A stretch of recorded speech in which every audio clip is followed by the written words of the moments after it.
कशा प्रकारे ड्रायव्हर लोकांना लुटतात।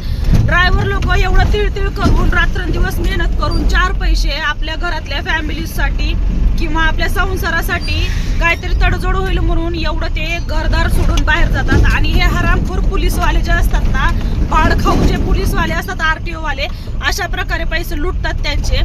आणि त्यांना वाटतं की म्हणजे कळत नाही, पुढच्यांना काही कळत नाही, पुढचे लोक अडाणी आहेत, म्हणजे त्यांच्याकडून किती प्रकारे पैसे लुटण्याचा प्रयत्न केला तरी ते गपचूप देतील। आम्ही काय 5 पैसे दिले नाही बघा त्यांना, आम्ही थांबतो म्हटलं आणि आम्ही सरळ आलो, कारण आम्हाला माहिती आहे आमच्या गाडीवर कुठल्याच प्रकारचा कोणताच टॅक्स नाहीये, कुठलंच चलन नाहीये।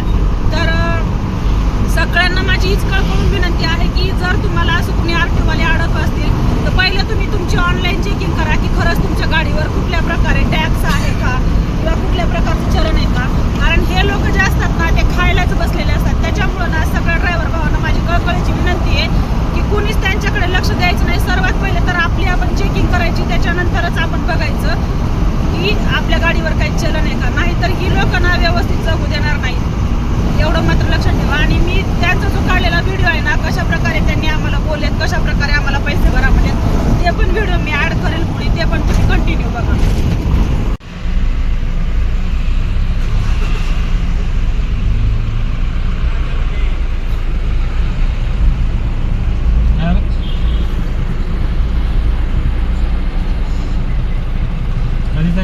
कधीच आहे ते चलन? टाइम डेट व्हिडिओ बनवतात काय?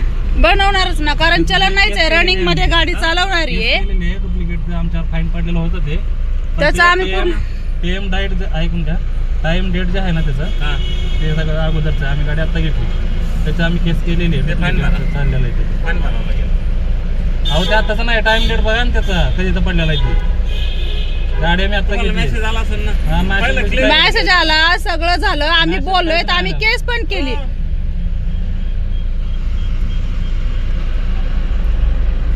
ते फोटो वगैरे असतात ना, फोटो टाइम डेट बघा।